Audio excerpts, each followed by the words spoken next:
La paz reina en la mayor parte de Europa, pero Francia es escenario de inquietantes preparativos militares.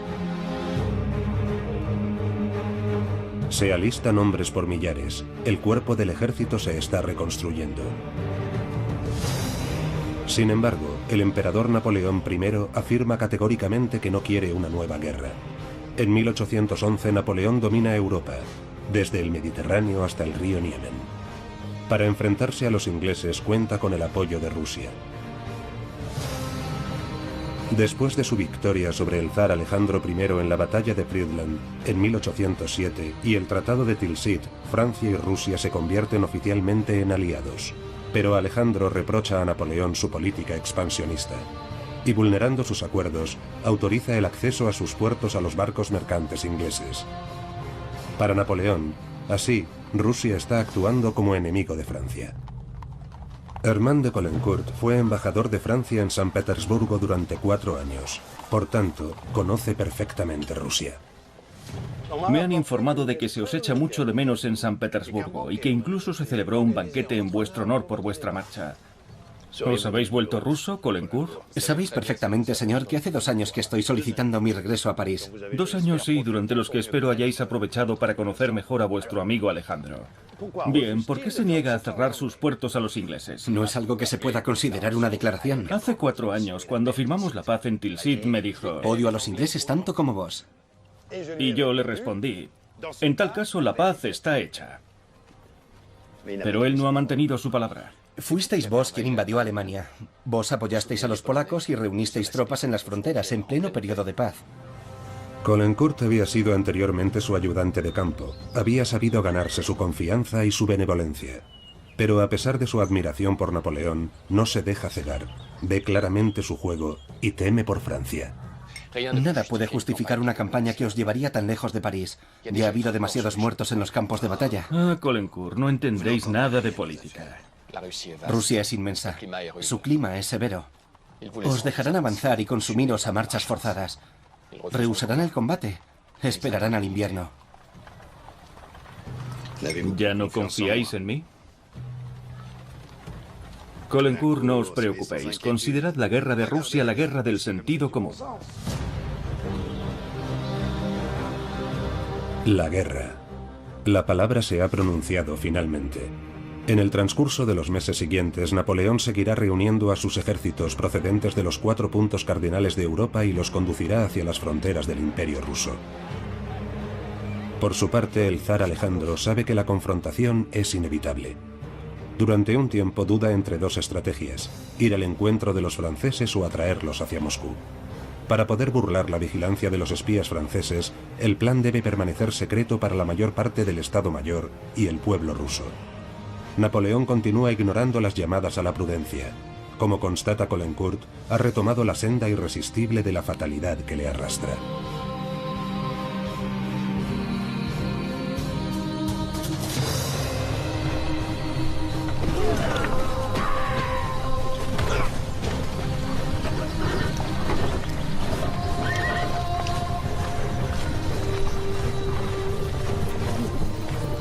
Primer día de campaña. 500.000 de hombres. En las columnas se habla francés, pero también italiano, alemán, polaco, portugués, español. El ejército de las 20 naciones.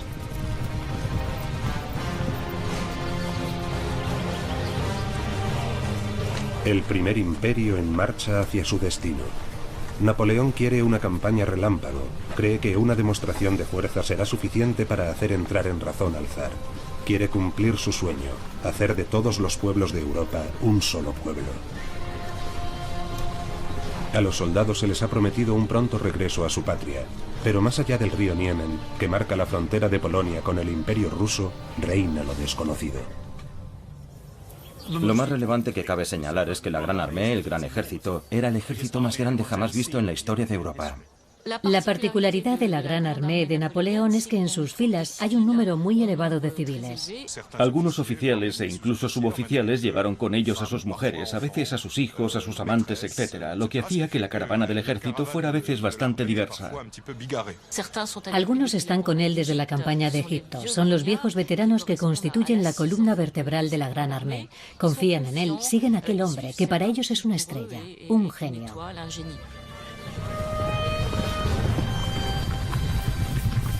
Napoleón saborea el inicio de la campaña. Allí está de nuevo, en la tierra de los zares.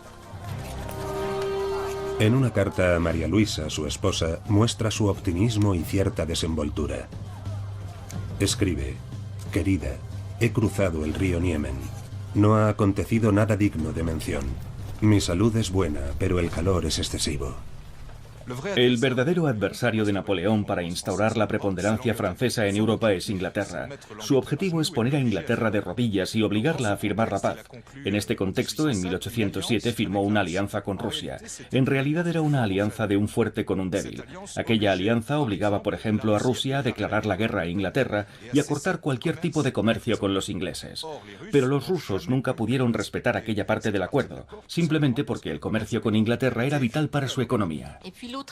Y luego había un factor más ideológico, es decir, en definitiva, ir a hacer la guerra a Rusia ayuda a la civilización europea contra la barbarie asiática, en la que Rusia se deleita. Si hiciéramos la pregunta a los rusos, responderían que Napoleón quería conquistar Rusia. Napoleón quiere ganar la guerra rápidamente. Espera derrotar al ejército ruso en menos de 2 meses. Obligar a Alejandro a firmar la paz bajo sus condiciones. Pero no quiere destruir al Imperio ruso. No quiere destronar a Alejandro. Quiere llevar a cabo una guerra limitada. Para Alejandro, el enemigo a batir es Napoleón, no Francia, cuya cultura e historia admira profundamente, hasta el punto de que a él le gusta expresarse en francés tanto como en ruso. Sire, la Gran Armée ha cruzado el río Niemen esta mañana. ¿Sin una declaración de guerra? Es imposible. El nuevo embajador de Francia envió hace unos días una nota anunciando que su misión había terminado. ¿Hace 2 días? ¿Y por qué no se me ha informado? No pensábamos que... Esa era su declaración de guerra. Estamos preparados para librar batallas, Sire. No comparto vuestra opinión, general. No.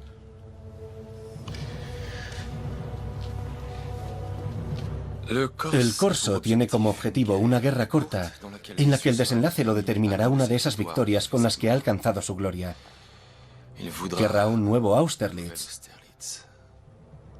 Nosotros vamos a privarle de ese placer. Rehusando el enfrentamiento es una actitud indigna. Dejémosle perderse y mientras, ganemos tiempo. Alejandro I es un ser complicado. Es, en cierto sentido, un político astuto y tenaz, pero, por otro lado, es muy sensible y fácil de herir. ¿Quién no tiene complejo de inferioridad militar frente a Napoleón en aquella época? Alejandro intentó comandar 2 ejércitos durante la campaña de 1805, lo que terminó en una catástrofe terrible en la batalla de Austerlitz. De manera que el zar es consciente de que no es un gran militar y por primera vez en la historia de Rusia, en 1812, se comprometerá a no tomar personalmente el mando de su ejército. Alejandro ha aprendido, por tanto, de su derrota en Austerlitz en 1805. Napoleón hábilmente le había hecho creer que solo disponía de 40.000 hombres, cuando en realidad disponía del doble. Atrapados, engañados y humillados, el zar y su aliado austriaco habían dejado 16.000 muertos en el campo de batalla.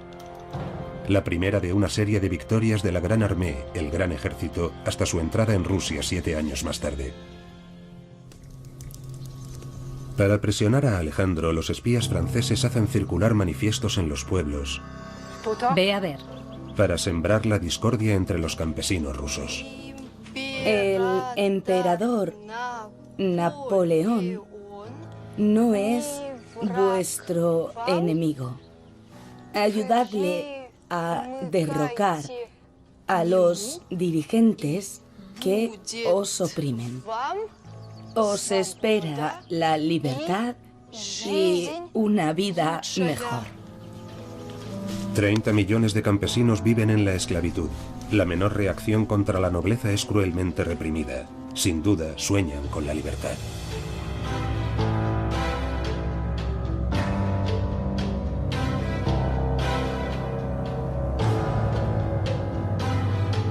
¡Detente! Prometiendo abolir la servidumbre, Napoleón podría ganarse su lealtad, pero a pesar de su sufrimiento están unidos a la tierra rusa, es su mundo. De los franceses que se aproximan no saben nada. En los inicios de la campaña, ni Napoleón ni Alejandro pueden predecir cómo será el comportamiento de los campesinos, ni su fiabilidad. Rusia es una inmensa incertidumbre. Desde hacía 300 años, en el territorio ruso no se había producido ninguna invasión. Por eso el pueblo ruso percibió la intrusión de Napoleón en su territorio como una invasión comparable a la de los tártaros mongoles de antaño, que habían vivido sus abuelos.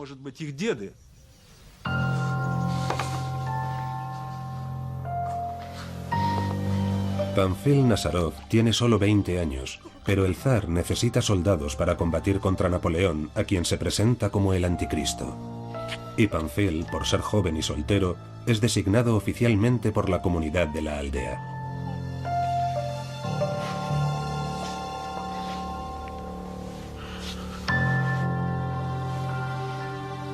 Los jóvenes campesinos como él se incorporan a filas con el consentimiento de sus propietarios, que contribuyen de esta manera a la defensa de su santa madre Rusia.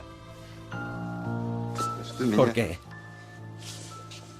¿Por qué me obligan a marcharme? Dios estará contigo, Panfil. Y yo rezaré por ti todos los días. Enrolados por un periodo de 25 años, después serán considerados hombres libres, si sobreviven.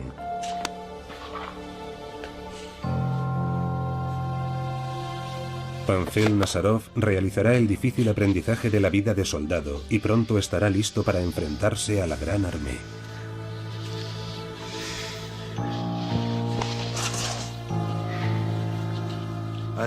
En el momento de su alistamiento en el ejército, los campesinos estaban prácticamente seguros de que no volverían a ver nunca más a sus familias y a sus allegados.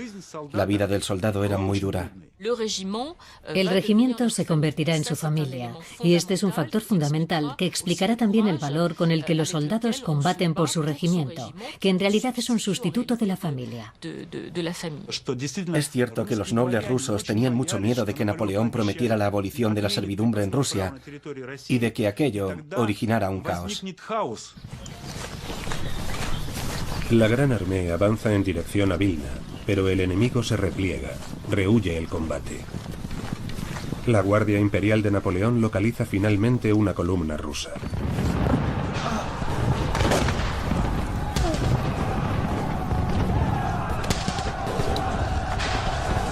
Primer enfrentamiento, primer cuerpo a cuerpo.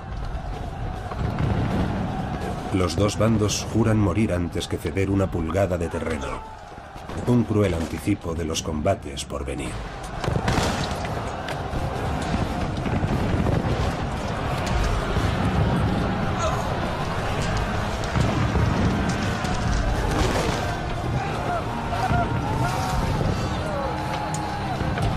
Los franceses repelen fácilmente a sus atacantes, lo que les hace mantener la ilusión. La capitulación del zar es solo cuestión de días.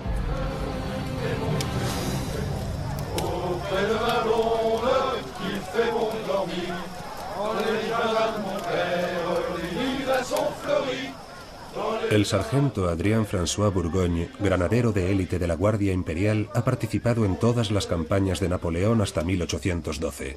Para él, esta larga marcha es, a priori, solo una campaña más.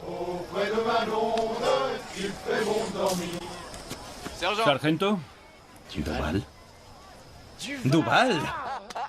Amigo. Ay. ¿Cómo has cambiado? ¿Tu herida? Un rasguño. Paisano, vengo a ofrecerte tu parte. Un pequeño furgón con todo lo que contenía, requisado a un general ruso. Lo hemos dejado todo en el coche de Florencia, nuestra cantinera. Nos acompaña desde España y la he tomado bajo mi protección. No hay nada deshonroso, no hagas caso de los chismes. Descuida. Tienes que comer, niño, para enfrentarte a los rusos. Si no, se lo diré al emperador. Conmovedora coincidencia. En el mismo regimiento, Burgogne se reencuentra con 12 hombres de Condé-sur-Lescaut, su pueblo natal, a 2000 kilómetros de allí. ¿Y a ese... qué le pasa? No ha soportado la prueba de fuego. Al primer cañonazo huyó de su puesto. No regresó hasta que la batalla había terminado. Ya.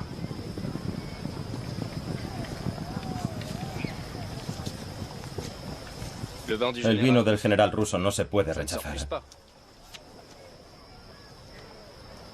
Ya verás cómo nos endurece. Aquí se aprende a dominar el miedo, la angustia, el dolor. ¿Vos tenéis miedo? Como todo el mundo. Me han herido ya 2 veces. Y sé lo que es que te arranquen de tu familia por el azar de un sorteo. Las marchas forzadas, las noches sin sueño a la espera de la batalla. Si mi familia no fuera tan pobre, sin bienes ni tierras, yo habría hecho que me sustituyeran. Él está aquí por eso. Un soldado le pagó para que ocupara su lugar. Yo jamás he tocado un centavo de mi sueldo. Y mirad sus suelas. Deberían durarle 3 años.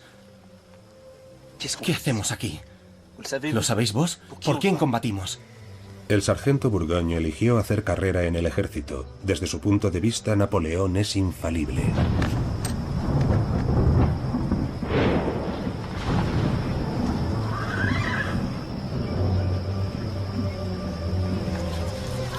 Ve el soldado. Poco podía imaginar que 11 de los compañeros que acababa de reencontrar en breve dejarían de existir. La Gran Armée se prepara para entrar en Vilna, capital de Lituania.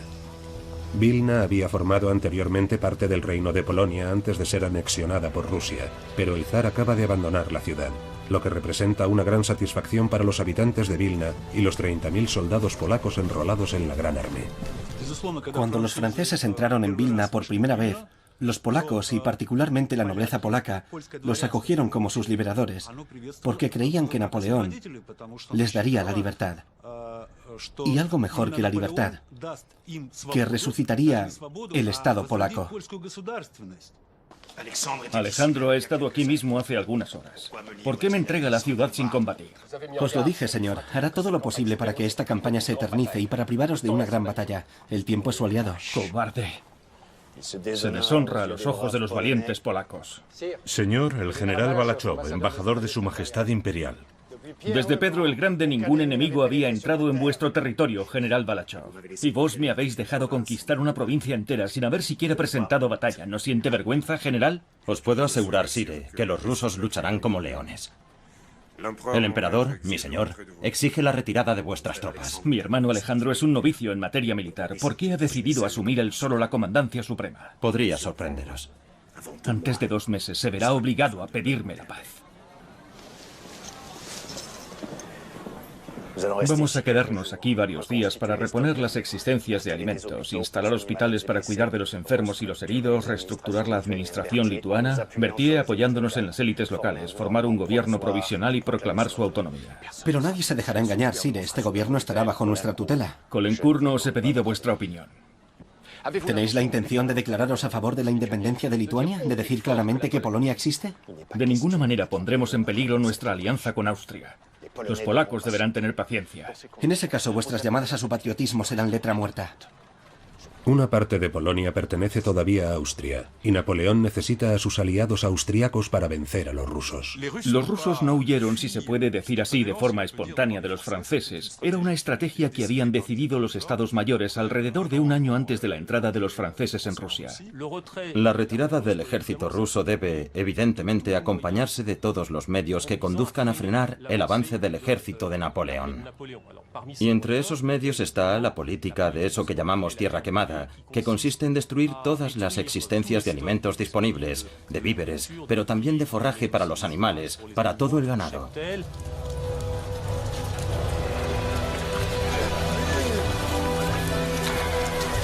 En persecución del elusivo ejército ruso, la Gran Armée abandona Vilna a marchas forzadas, recorriendo entre 20 y 40 kilómetros diarios, cada vez más lejos, cada vez más al este.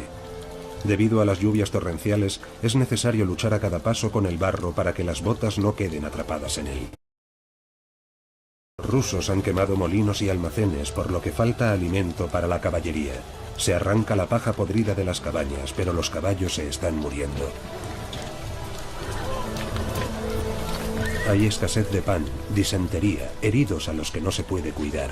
Pronto habrá miles de merodeadores y desertores.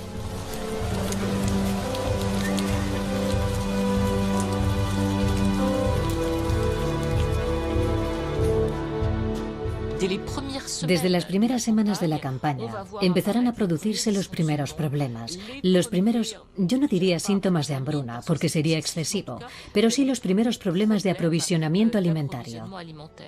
Hay indudablemente varias decenas de miles de hombres practicando el merodeo que viven a expensas del ejército y no pueden ser operativos en términos militares.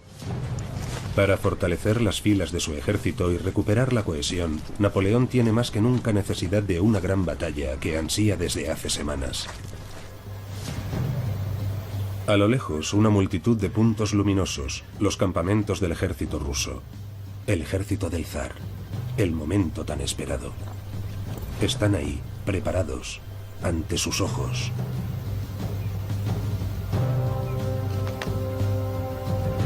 Napoleón ha logrado su objetivo. La gran batalla tendrá lugar al día siguiente. Una victoria digna de Austerlitz, y esta guerra habrá terminado.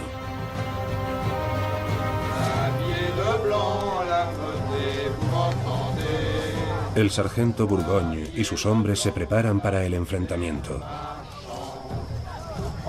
Se limpian las armas, se comprueban los fusiles. Se recorta la ropa para vendar las heridas. En el campo de batalla, cada uno debe ser capaz de curarse a sí mismo.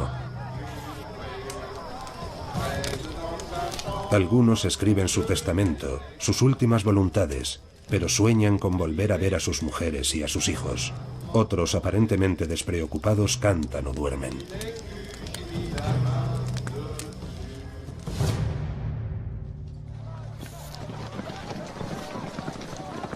Esta campaña ha costado ya a Napoleón en hombres, en caballos y en material el equivalente a 2 batallas perdidas.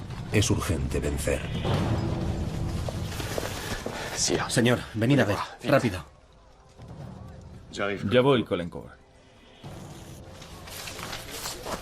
Buenos días, señores.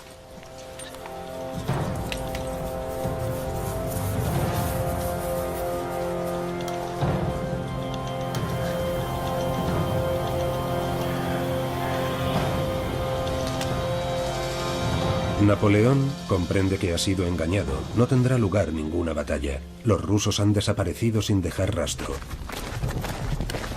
Por tanto, hay que volver a ponerse en marcha incansablemente camino de Smolensk. El verano ruso es tórrido. El agua potable empieza a faltar. Algunos batallones solo tienen cerveza para calmar la sed, pero se mantienen en pie y avanzan.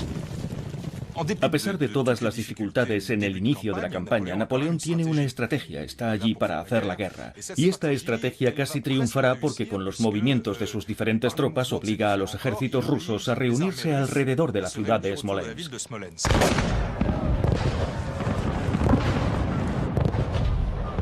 6 de la mañana. Se producen los primeros bombardeos. Napoleón se dispone a hacer frente a los ejércitos del zar, pero se encuentra con un cuerpo de solo 20.000 soldados enemigos que ha recibido la orden de defender Smolensk a cualquier precio. La ciudad que se levanta tras sus murallas, construida en madera, arde por los 4 costados. Hombres, mujeres y niños que no han podido huir mueren abrasados vivos o asfixiados. La ciudad cae irremisiblemente. Napoleón sale por tanto victorioso, pero la tenaz resistencia de los defensores de Smolensk ha permitido que el grueso del ejército ruso escape en dirección a Moscú. Algunos compararán la tragedia de Smolensk a la de Pompeya. Parece la erupción del Vesubio. Hermoso espectáculo, ¿no os parece, caballerizo mayor? Espantoso, señor. Bah, recordad estas palabras. El cuerpo de un enemigo muerto siempre huele bien. Proverbio romano. Sire, os pido permiso para retirarme. Son los rusos los que alimentan este incendio mientras su ejército se esconde, Caulaincourt. Cuando lo honorable para vuestro amigo Alejandro sería medirse al menos una vez conmigo. Después de lo cual sellaríamos fácilmente la paz, igual que dos campeones se reconcilian tras un duelo. La guerra no es más que política, Caulaincourt. Y la paz no puede fraguarse mientras estamos a este lado del Rin. A Caulaincourt le aflige continuamente el daño que inflijo a su amigo. El zar no es mi amigo. Soy más patriota que otros que solo os complacen y adulan. Os suplico calma, habláis con el emperador. ¿Por qué debo guardar silencio? Me enorgullezco de haber hecho lo imposible por evitar esta guerra. Sire, confiadme una misión en España. Permitidme que salga de este... Sois demasiado susceptible, Caulaincourt. ¿Sabéis cuánto respeto os profeso? Que Alejandro se pronuncie contra Inglaterra y todo habrá terminado. ¿Y mientras tanto? Si no quiere que me haga coronar emperador en el Kremlin, tendrá que buscar la forma de detenerme. ¿No? Más tarde, Caulaincourt escribiría: Napoleón creía en una batalla porque la deseaba y porque se veía vencedor. Estaba convencido de que Alejandro pronto suplicaría la paz. Su embriaguez no cesaba. Y yo me daba cuenta de que ya no podía confiar en las buenas inspiraciones que tan feliz me habían hecho antaño. La ciudad, cuya belleza ya era ensalzada en aquel entonces, sufriría un trágico destino, puesto que quedó completamente destruida por el fuego, un fuego alimentado en gran parte por los rusos a consecuencia de su política de tierra quemada. En Smolensk se produjo el primer punto de inflexión de la guerra, en la medida en que la población civil, ahora a gran escala, pasó a ser una de las grandes víctimas de la guerra. Se considera que la toma de la ciudad de Smolensk marcó el inicio de la guerra patriótica contra los ocupantes franceses.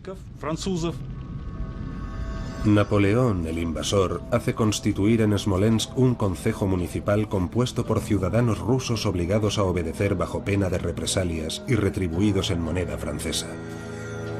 El emperador ordena cobrar a la población una contribución en forma de trigo, ganado y forraje. Estos duros gravámenes exacerban el odio contra los ocupantes franceses. Sin embargo, los rusos no entienden por qué el zar Alejandro entrega de esa forma, sin oponer resistencia, sus ciudades y sus tierras. Esta situación generaría una primera crisis muy profunda de confianza entre el zar y el pueblo, pero también una crisis de confianza en el seno del propio ejército imperial. Carta del general Bagration a su amigo Ermolov. Me avergüenza llevar este uniforme. Es un suplicio. Nos han dispersado como meros peones para quedarnos luego de brazos cruzados bostezando de aburrimiento a lo largo de nuestras fronteras. Siento tanta repugnancia que temo perder el juicio. Voy a cambiar mi uniforme por una blusa de campesino. A fuerza de retirarse, los soldados rusos tienen la impresión de estar comportándose como unos cobardes. Su moral está por los suelos. Vuestro ejército, Sire, tiene 1000 oficiales alemanes. Todos los extranjeros que ordenan la infame retirada de vuestras tropas han dejado de inspirar confianza. Por eso he convocado esta reunión. He de nombrar un generalísimo que sepa concitar al ejército y al pueblo alrededor de su figura. De dicho nombramiento dependerá el resultado de la guerra. Yo propongo al general Kutuzov. Kutuzov no gozaba del aprecio de Alejandro I. Para empezar, porque su sola presencia le recordaba el fracaso de Austerlitz, en el que Kutuzov había expresado un punto de vista diferente que el zar no había seguido, lo que se tradujo en un tremendo fiasco. Según cuentan las fuentes, el general Kutuzov sentía pasión por la comida y también por las mujeres. Algunas denuncias dirigidas a Alejandro por sus generales informaban que tanto en su residencia como en campaña se habían encontrado chicas vestidas de cosacos. Eran las encargadas de calentarle la cama. Mientras que Alejandro era un hombre muy mojigato, y desde ese punto de vista existía también una cierta incompatibilidad de estilo, por así decirlo, entre los dos hombres. Para emprender una guerra de liberación, una guerra patriótica, necesitamos un militar ruso. En ese caso, el general Tormasov cumplirá con creces. Kutuzov, señor, es el más veterano. Nuestros mejores generales, Bagration, Beniksen, aceptarán servir bajo sus órdenes. El perdedor de Austerlitz. Eso no le impide gozar de gran favor en la opinión pública. Ha sido elegido por unanimidad líder de las milicias de San Petersburgo y de Moscú. Su popularidad y sus hazañas hablan por sí solas, y su valentía es incontestable.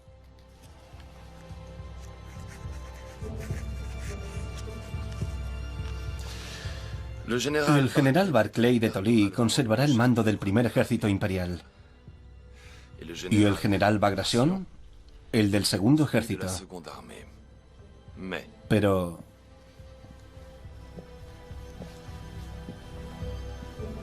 Kutuzov será el nuevo generalísimo.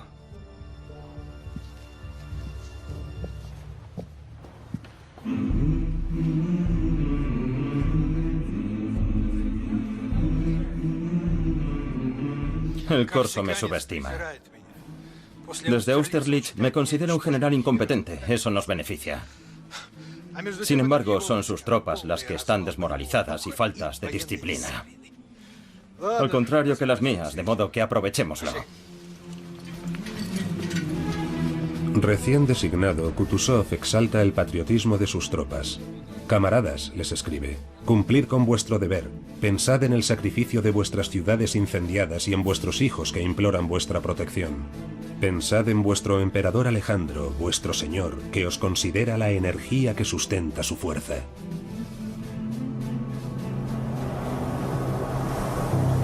Mientras el ejército del zar se reorganiza de manera decisiva, Napoleón exige a sus hombres que luchen hasta el límite de sus fuerzas.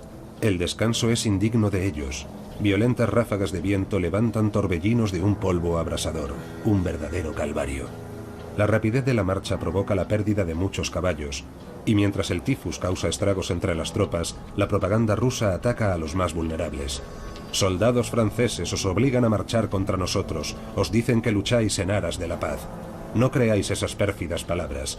Combatís por la insaciable ambición de un amo que no desea la paz y que juega con la sangre de vuestros valientes. Regresad a vuestros hogares, aún estáis a tiempo. Llamada a la deserción, acoso, el objetivo es debilitar a la Gran Armée para preparar mejor el ataque. En 2 meses el grueso del ejército merma ostensiblemente. Además de los enfermos, los muertos, los heridos y los desertores, ha habido que dejar algunas unidades por el camino para mantener el control de Vilna y Smolensk. Y no obstante, nada detiene la progresión de la Gran Armée. La caballería y la infantería avanzan día y noche con la esperanza de alcanzar al enemigo invisible. Caulaincourt se queja amargamente de una guerra que cada día le parece más absurda. Nos destruiremos unos a otros sin obtener otro resultado que ganar terreno. Pero a fuerza de ganar terreno, Moscú se encuentra ahora a solo 3 días de marcha. Kutuzov, presionado por la opinión pública, está contra la pared. En Borodino, a 125 kilómetros de la ciudad sagrada, intentará detener a Napoleón.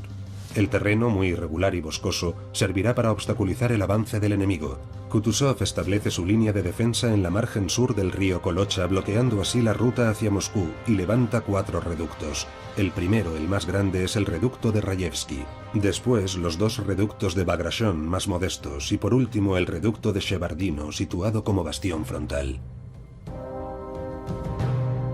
Un reducto es una fortificación de tierra erigida sobre un promontorio donde se instala una batería de cañones. Por debajo está defendido por una trinchera repleta de soldados. En la retaguardia las tropas rusas permanecen fuertemente concentradas. Kutuzov ha situado sus fuerzas de defensa aquí. Se siente seguro detrás del río, protegido por sus reductos. Inicialmente tomaremos el reducto de Shevardino y el pueblo de Borodino.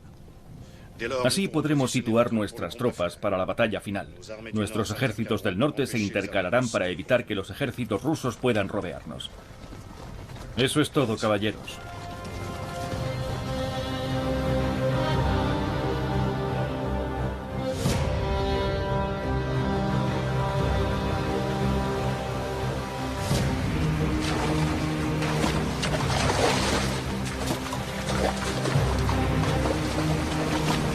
$140.000 hombres conforman la Gran Armée frente a 150.000 del lado ruso.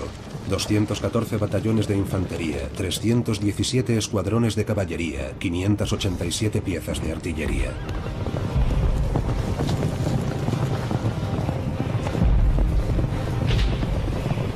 El ruido de los cañones despierta una gran alegría en los franceses y una extraña sensación de alivio, ya que es evidente que los rusos esta vez no han abandonado el campo de batalla. Los dos ejércitos lucharán en dos puntos altamente estratégicos: el pueblo de Borodino, que se encuentra en la ruta hacia Moscú, y el reducto de Shevardino, cerrojo principal de la línea defensiva rusa.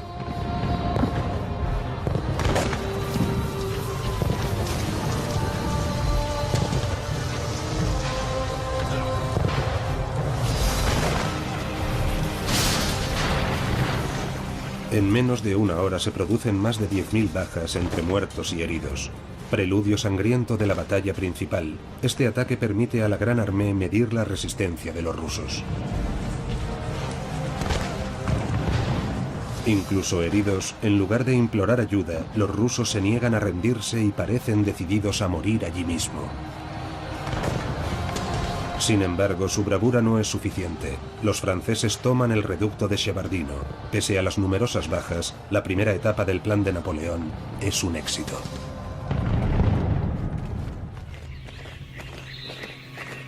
Cada ejército lame sus heridas. Del lado ruso se refuerzan las líneas de defensa y sobre todo los reductos de Rayevsky y Bagration.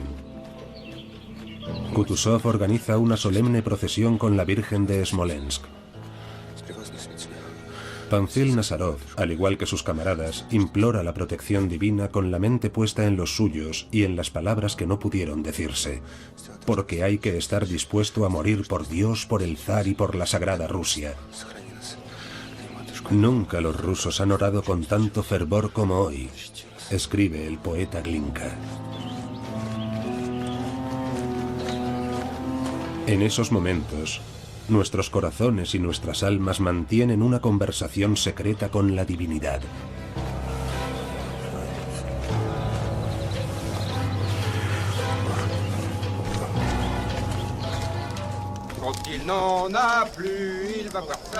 Mientras el enemigo confía su suerte a Dios, la Gran Armée, que nunca ha perdido su fe en Napoleón, espera con impaciencia la llegada del día siguiente.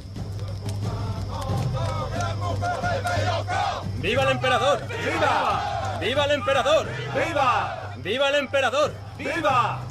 El emperador ha dormido mal. Caulaincourt. Gracias.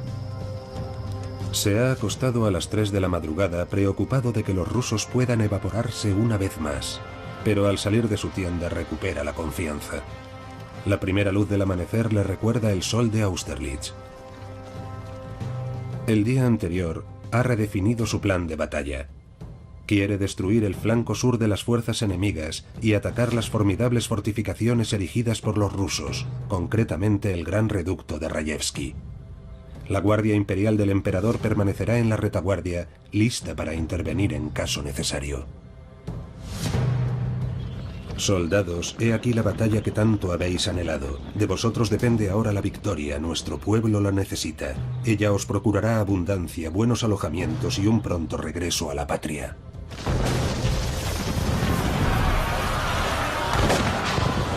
Comportaos como en Austerlitz y que la posteridad cite con orgullo vuestra conducta. Que de cada uno de vosotros se diga, estuvo en esa gran batalla bajo las murallas de Moscú. Durante 10 horas, los dos ejércitos lucharán palmo a palmo. Los soldados se olvidan del miedo bajo una lluvia de proyectiles y andanadas de cañón, y apenas se fijan en los camaradas que caen a su lado disparados a quemarropa. Los rusos la llamarán la batalla de Borodino. Los franceses se referirán a ella como la batalla del río Moscova. Las posiciones se conquistan, se pierden, se vuelven a conquistar y de nuevo a perder. El segundo cuerpo de caballería, comandado por el general Montbrun, debe cargar a la derecha del reducto de Rayevsky. Montbrun busca la posición ideal para atacar y parte a caballo en misión de reconocimiento. Por desgracia, una bala de cañón le atraviesa el tórax. Napoleón decide sustituirle por Auguste Caulaincourt, el hermano de Armand de Caulaincourt.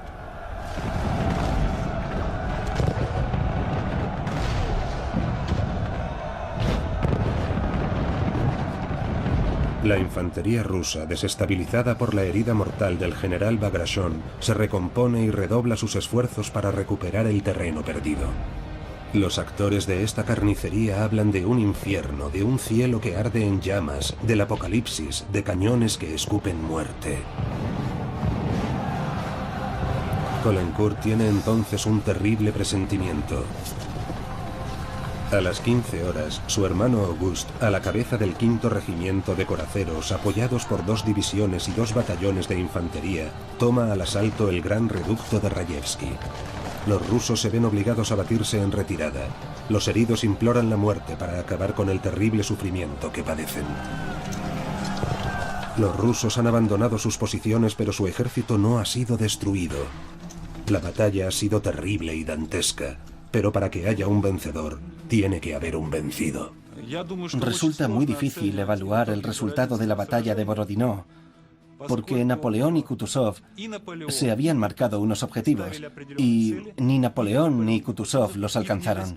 El objetivo de Napoleón era derrotar completamente al ejército ruso, y el objetivo de Kutuzov era detener a los franceses y proteger Moscú. ¿Qué significaba ganar una batalla en aquella época?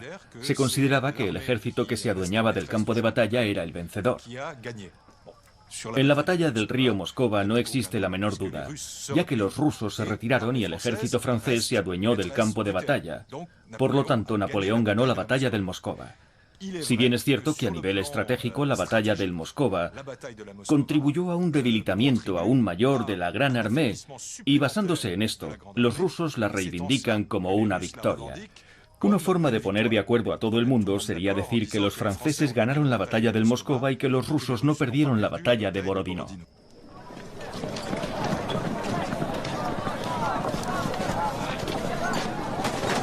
Una victoria decepcionante para Napoleón, y tan costosa en vidas humanas.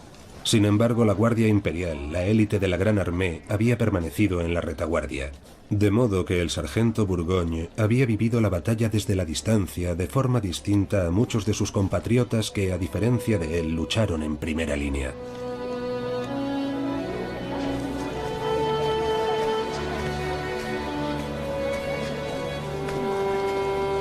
Napoleón, prudente, quizá demasiado prudente, no había querido correr el riesgo de debilitar su guardia imperial. Sin embargo, si hubiera lanzado a Bourgogne y a sus hombres al fragor de la batalla, la victoria podría haber sido más impactante. Podrían haberse salvado vidas. Los camaradas de Bourgogne quizá habrían vuelto a sus casas sanos y salvos. Y con ellos tantos héroes, soldados, oficiales, generales.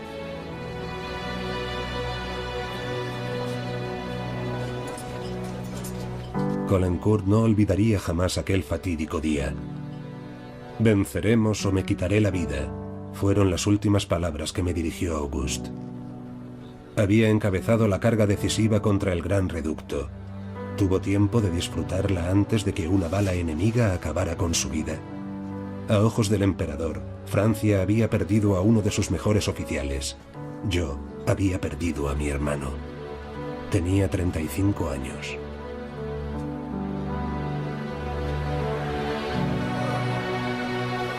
Ayudadme. Ayudadme. Al final de la aciaga jornada se han disparado 120.000 balas de cañón y 300.000 cartuchos con un balance aterrador. Los rusos sufren 45.000 bajas entre muertos, heridos y desaparecidos, más de un tercio de sus efectivos. Napoleón, por su parte, ha perdido a 28.000 hombres.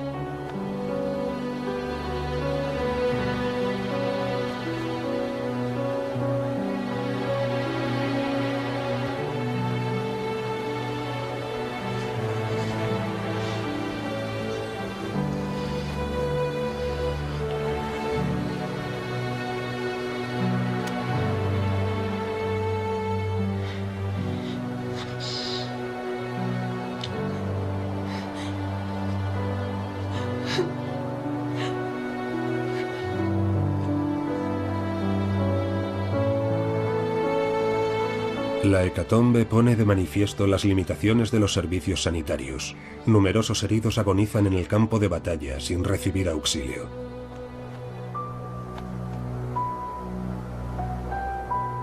En la Gran Armée hay solamente un médico y un farmacéutico por cada 600 soldados.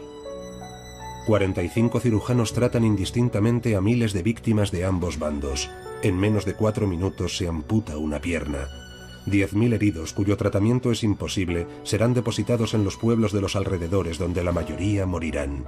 Napoleón espera reanudar las hostilidades al día siguiente, pero Kutuzov tiene otros planes. ¿Por qué Kutuzov no continuó la batalla al día siguiente como había prometido? Al final de la batalla había dado, en efecto, la orden de atacar a las tropas de Napoleón al día siguiente. Pero más tarde, esa misma noche, dio una orden completamente opuesta: replegarse. Lo más probable es que en ese ínterin recibiera información sobre las pérdidas del ejército ruso. Y las pérdidas eran terribles. En presencia de sus generales, Kutuzov sopesa los pros y los contras de una nueva batalla, y finalmente no tiene más remedio que admitir que sus tropas no se encuentran en condiciones de detener a Napoleón, y por lo tanto es más prudente conservarlas y darles tiempo para recuperarse. 420.000 soldados habían cruzado el río Niemen 3 meses antes, de los cuales solo quedan la mitad. Procedentes de Francia, España e Italia, habían recorrido más de 4.000 kilómetros, flanqueando los Alpes o los Pirineos y atravesando Alemania, Polonia y la Rusia occidental. Y ahora piensan que podrán por fin descansar de sus fatigas.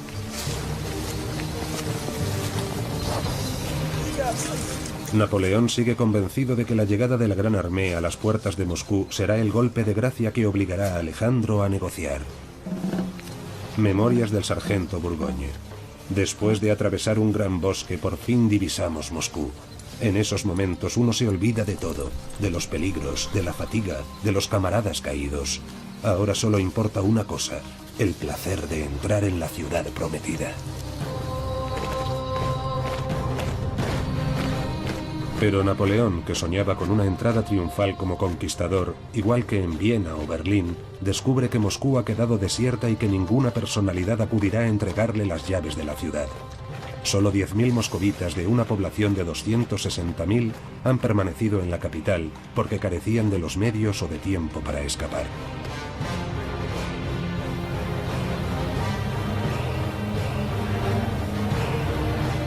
Napoleón se instala en el Kremlin con su guardia y su servicio de intendencia.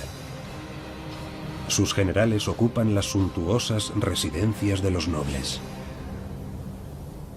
¿Dónde están vuestras divisiones, Huguenot? Sire, han estallado incendios por toda la ciudad. Parece que es obra de los rusos. Ah, no lo creo. Esos bárbaros no están lo suficientemente locos como para desfigurar Moscú. No queda ninguna bomba contra incendios, se las han llevado todas. Bien, persiga a los incendiarios. Y que los ahorquen en el acto.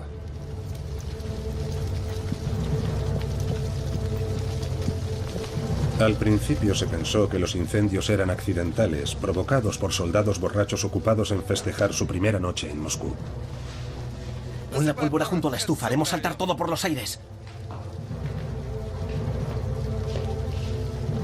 Pero pronto hay que rendirse a la evidencia. Los incendios no son accidentales. Decenas de incendiarios se han distribuido por la ciudad. ¿Quiénes son? ¿Y quién les ha dado la orden de participar en esta pira gigantesca?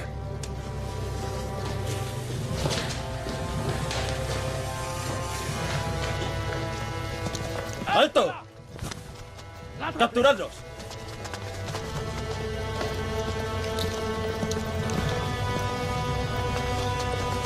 ¿Hay alguien? Sargento, creo que hemos encontrado un tesoro. No te emociones, no te emociones. ¡Al suelo!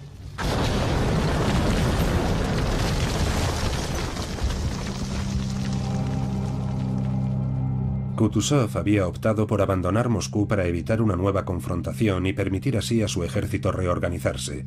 Ese fue el motivo por el cual el gobernador general de la ciudad, el conde Rostovchin, con las manos libres, había ordenado a los convictos de la justicia a quemar almacenes, depósitos de mercancías, palacios.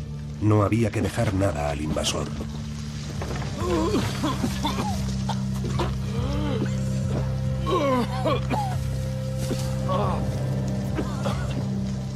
¿Estáis bien? Sí, sargento. Memorias del sargento Bourgogne. En el momento de la explosión nos vimos muertos, aplastados bajo los escombros. Los rusos habían decidido que para destruirnos cualquier medio era bueno. ¿Está herido, sargento? No es nada. ¿Dónde estamos? Tendríamos que pasar la noche aquí. No eres lo bastante guapo, ni hueles lo suficientemente bien para dormir en un palacio.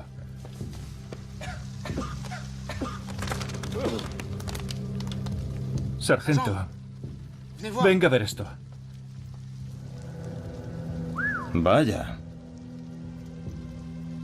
¿Qué hacemos, sargento? Nos lo llevamos. ¡Cuidado!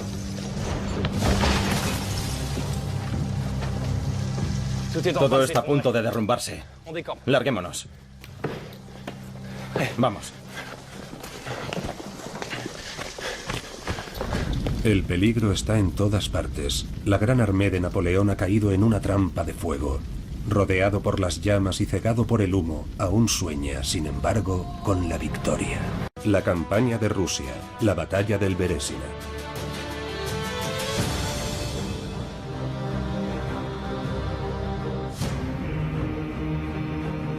En 1811, Napoleón domina Europa desde el Mediterráneo hasta el río Niemen. Para enfrentarse a los ingleses cuenta con el apoyo de Rusia, pero Alejandro reprocha a Napoleón su política expansionista y, contraviniendo sus acuerdos, el zar autoriza el acceso a sus puertos a los ingleses. Para Napoleón, actuando así, Rusia se comporta como enemigo de Francia. Caulaincourt, su consejero más cercano, intenta convencerle para que no se lance a una campaña mortal, pero Napoleón lo ignora por completo. En junio de 1812, la Gran Armée cruza el río Niemen y entra en Rusia. Es una declaración de guerra. El objetivo de Napoleón, una campaña relámpago. Alejandro decide evitar el enfrentamiento y dejar que la Gran Armée se adentre en su territorio. El general Kutuzov es designado comandante en jefe de los ejércitos rusos. Los franceses avanzan en dirección a Moscú bajo un calor extremo. Los rusos huyen, practican la política de la tierra quemada. Las enfermedades y las deserciones diezman a la Gran Armée. A pesar de su victoria en la batalla de Borodino, llamada también la batalla del Moscova, Napoleón no consigue aniquilar al enemigo. La Gran Armée entra en un Moscú desierto. ¡Alto! Una capital cuyo gobernador, el conde Rostopchín, ha decidido incendiar para no dejar nada a los franceses. ¡Al suelo!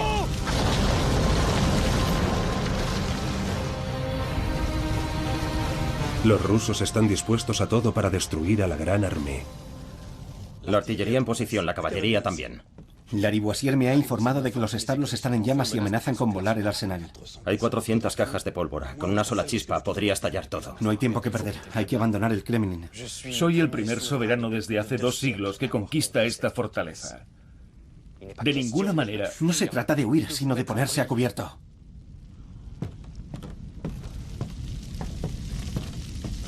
El incendio se propaga.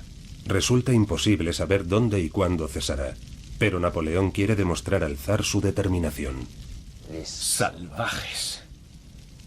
Incendiar así su ciudad. No es así como se hace la guerra.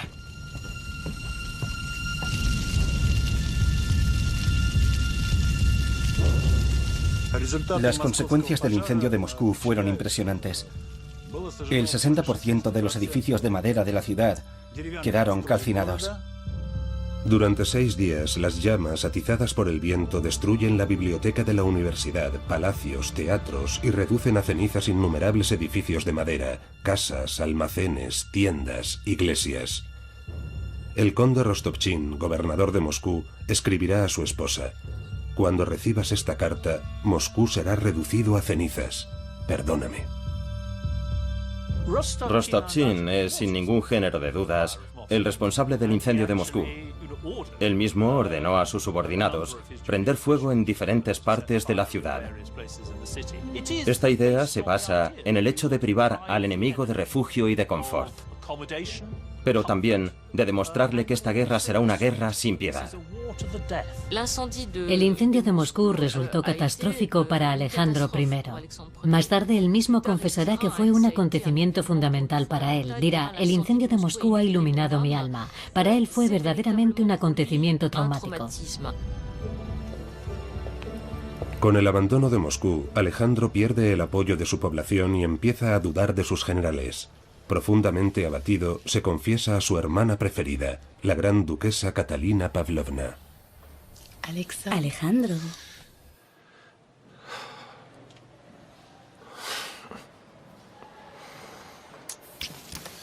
¿Cómo has podido permitir que el Corso establezca su cuartel general en Moscú? Kutuzov me hizo creer que nuestros ejércitos habían vencido en Borodino. ¿Me engañó? Entonces, ¿tú no eres el responsable, hermano? Yo no quería a Kutuzov. Lo único que he hecho ha sido plegarme al deseo general. Te acusan de haber perdido el honor del país y arruinado al pueblo. Oh, Todas las clases se han unido ahora para condenarte. carezco claramente de talento. Deja de dudar de ti mismo.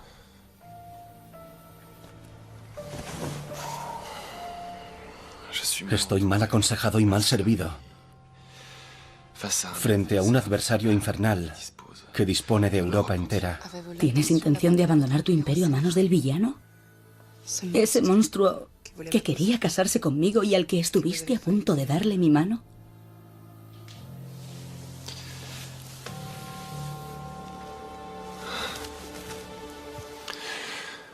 Estate tranquila. Rechazaré cualquier negociación con él mientras haya presente un solo soldado francés en el suelo imperial.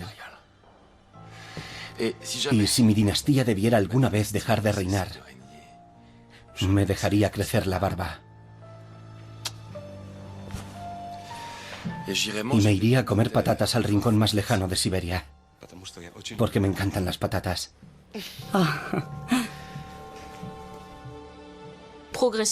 Progresivamente, el zar atribuirá la responsabilidad del incendio a los franceses, con el objeto, evidentemente, de unir a la población contra el invasor.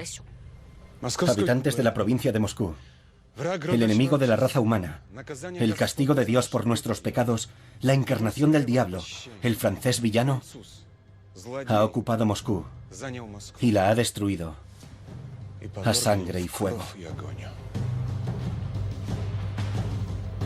Y de esta forma el incendio de Moscú se ha convertido en un nuevo catalizador de la resistencia del pueblo ruso, porque, ¿cómo decirlo? ¿Quiénes eran aquellos invasores que tomaban la capital histórica de la Santa Rusia y le prendían fuego? Mientras Napoleón no consiguiera destruir el ejército ruso, Alejandro lucharía. Y no tenía ninguna razón para firmar la paz, solo porque Napoleón hubiera llegado hasta Moscú. Él sabía que cuanto más tiempo permaneciese Napoleón en Moscú, más se complicaría la situación de los franceses. Las lluvias torrenciales han extinguido los incendios. En el corazón de aquella ciudad devastada, Napoleón confía en su éxito. El zar pedirá misericordia y solicitará la paz. Será solo cuestión de días. Bajo ningún concepto se deben mostrar signos de debilidad. Los incendiarios son detenidos por centenares y conducidos al patíbulo. Convictos, burgueses de la clase media, policías rusos, la mayoría afirman ser inocentes. Se ordena matar con la bayoneta a aquellos que intenten huir. Memorias del sargento Bourgogne. Hasta Moscú yo siempre había tenido un carácter alegre y por encima de todas las miserias que nos aquejaban. Me parecía que cuanto más dolor y peligro sufriéramos, mayor sería la gloria y el honor. La mayor parte de los testimonios, de los relatos de soldados que llegaron hasta Moscú, describen escenas de pillaje. Después del incendio de Moscú, Napoleón dejó hacer. Dejó saquear la ciudad y sus soldados se hicieron con una gran variedad de artículos, objetos artísticos, joyas, pinturas. Encontraron carne, verduras, bebida y hay muchas anécdotas que describen cómo los soldados que lograron entrar en los sótanos de las mansiones burguesas bebieron alcohol sin freno y obviamente salieron de ellas totalmente incapacitados para realizar su trabajo como soldados. Octavo día en Moscú y ninguna novedad de Alejandro. Napoleón ha encontrado un medio de entrar en contacto con él. Sire, el capitán Yakovlev. Ah, capitán. Me han informado de que vuestra familia es una de las más respetables de la ciudad y que intentasteis huir, pero no os dio tiempo. Os han informado bien. A cambio de un salvoconducto para vos, vuestra mujer y vuestro hijo, ¿tendríais la amabilidad de entregarle esta carta a vuestro soberano? No os puedo garantizar que acepte leerla. Haced todo lo posible. El emperador espera forzar al zar a una capitulación honorable.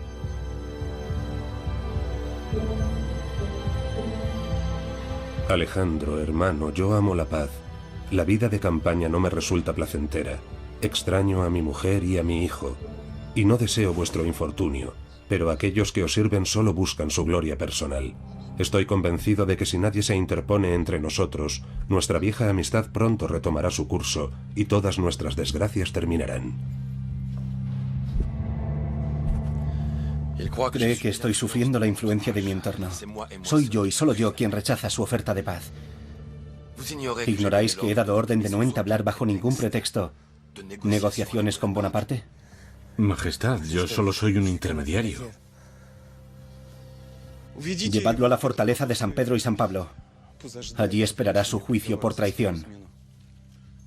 Acepté bajo coacción. Para Alejandro I, firmar un tratado de paz habría sido probablemente un gesto suicida. Le habrían destituido del trono y reemplazado. Y esto el zar lo entendía muy bien. El zar es categórico. No solamente no quiere negociar, sino que ni siquiera quiere que se inicien conversaciones con los emisarios franceses. Y luego, sobre todo, Napoleón considera que habiendo tomado la capital histórica de Rusia es el vencedor de la guerra y por tanto ahora se trata solamente de ponerse de acuerdo para la paz. A la espera de la capitulación de Alejandro, Napoleón gestiona desde Moscú los asuntos de Francia. Organiza también la vida cotidiana de los soldados para distraerlos, proporcionarles un bálsamo para el corazón. Hace también reabrir el teatro francés de Moscú, pero solo las tropas destacadas en la ciudad pueden disfrutar de él. Al haber quedado gran parte de Moscú destruida por el incendio, la mayoría de los soldados acampan en las afueras.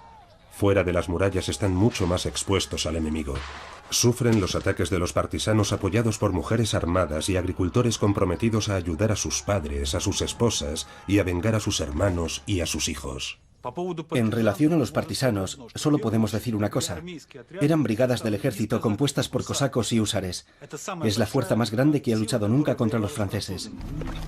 Procedentes de las estepas del sur, los cosacos formaron comunidades de hombres libres. A través de los siglos se han ido integrando en los ejércitos imperiales rusos. Habiendo conservado cierta autonomía, utilizan tácticas inhabituales heredadas de los pueblos de la estepa. Se cuenta con ellos para hostigar al enemigo, atacar sus flancos, su retaguardia, sus líneas de comunicación tanto de día como de noche. Decenas de miles de cosacos inspiran un verdadero terror a sus adversarios actuando sobre su moral como apariciones diabólicas. Alejandro sigue negándose a responderme. ¡Qué estúpida terquedad! Se arrepentirá. Os reenvío a San Petersburgo, Caulaincourt. Veréis al emperador Alejandro y firmaréis la paz. Él os conoce bien. Se negará a recibirme. Sabe que el tiempo corre a su favor. El invierno llegará. Parad con el invierno. Aquí el otoño es más suave que en Fontainebleau. No os fiéis, Sir. El invierno llegará. Como una bomba. Y en el estado en que nos encontramos... Continúa. Es necesario reequipar a nuestro ejército. Nos hacen falta pieles de oveja, guantes, gorros, botas de piel, material para afrontar el invierno. Os escucho. Muchos de nuestros hombres ya han perecido entre el Niemen y el Moscova. Y creedme, hay escasez de todo. Por ejemplo, no hemos preparado herraduras para los caballos. ¿Cómo podrán trabajar? Con la artillería, con los enfermos y con los heridos. La estación es aún agradable. Aprovechemos y abandonemos Moscú. Evacuar Moscú sería admitir la derrota. Comprendo vuestros escrúpulos para reencontraros con Alejandro, puesto que Rusia está devastada. En ese caso, id a ver a Kutuzov. Pero él tampoco cederá. Muy bien, enviaré al Oristón y él tendrá el honor de haber firmado la paz y de haber salvado el honor de vuestro amigo Alejandro. Ven aquí. Podéis marcharos, Caulaincourt. La capitulación rusa está fuera de todo lugar. Enviando al marqués de Loristón a negociar con el general Kutuzov, Napoleón espera ante todo salvar la cara y preservar su ejército. Igual que Caulaincourt con anterioridad a él, Loristón había sido embajador de Francia en San Petersburgo. Al emperador, mi señor, le habría gustado tratar a Moscú como a Viena o Berlín, pero incendiándola, vuestros compatriotas han destruido la obra de varios siglos. Señoritas, estaré con vosotras en unos minutos. Nosotros nunca hemos hecho la guerra de esa forma. Nuestros soldados no son incendiarios. Desgraciadamente, el pueblo está convencido de lo contrario. Para los rusos, esta guerra está resultando tan devastadora como una invasión tártara. No podéis comparar a Napoleón con Gengis Khan. Ah, tenéis razón. Gengis Khan jamás cometió la infamia de convertir nuestras iglesias en establos. Vuestros campesinos muestran una crueldad extrema hacia sus prisioneros. Los escaldan, los empalan vivos. Su ferocidad es contraria a las reglas de la guerra. ¿Nuestro ejército regular se muestra así de indigno? No, pero... Por desgracia, yo no puedo controlar a los campesinos. Habría que rehacer toda su educación. Organicemos al menos intercambios de prisioneros. El emperador tiene el deseo sincero de poner fin a esta confrontación entre dos naciones tan generosas. Intentemos llegar a un compromiso. ¿Un compromiso? ¿Queréis que mi nombre quede estigmatizado para la posteridad? Esta guerra no puede prolongarse. Intentemos acordar un armisticio. Tengo prohibido terminantemente pronunciar esa palabra. Por 3 veces, Alejandro rechazará entablar negociaciones. Y de hecho valdrá la pena, ya que hastiado de la guerra, el 19 de octubre Napoleón se verá obligado a emprender el regreso. Napoleón no es tonto. Es capaz de calcular los riesgos militares y sabe muy bien lo que le ocurrirá si se queda en Moscú durante el invierno. Todos sus caballos morirán inexorablemente. Y también piensa, algo que puede parecer irreal, en lo que podría estar tramándose en París si él, el emperador, permanece lejos de la capital durante 4 meses, atrapado en el otro extremo de Europa.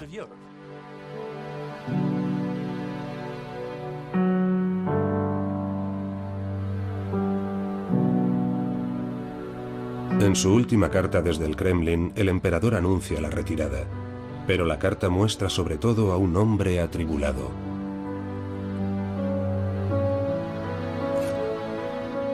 Había llegado a Moscú en el apogeo de su poder y regresa debilitado. Es el principio de un declive imparable. Nadie le había visto nunca expresarse con tanta emoción, incluso cuando ha evocado su amor por la emperatriz o por su hijo.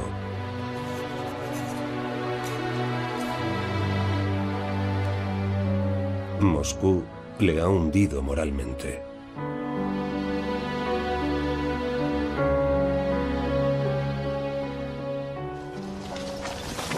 La Gran Armée se prepara para abandonar Moscú. Entre nosotros se encontraba una persona joven y hermosa que se decía pertenecía a una de las familias más importantes de Moscú y que cometió la locura de unirse sentimentalmente a uno de nuestros oficiales de alto rango.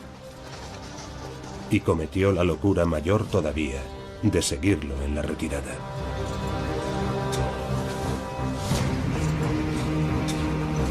El convoy fatídico. Una caravana desordenada de coches de todas las clases, llenos de los botines más inverosímiles. Bibliotecas enteras de preciosos libros, lienzos de maestros de la pintura enrollados para facilitar su transporte. A pesar de presentir las miserias que les esperan, cada uno aporta su cuota de trofeos.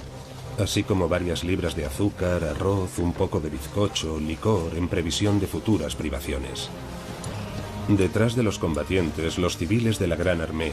Enfermeros, ingenieros, herreros, panaderos, herradores, cantineros con sus mujeres y sus hijos, y que también quieren sacar provecho de la ocupación de Moscú. La presencia de estos civiles entremezclados en la retaguardia se convertirá pronto en un terrible obstáculo.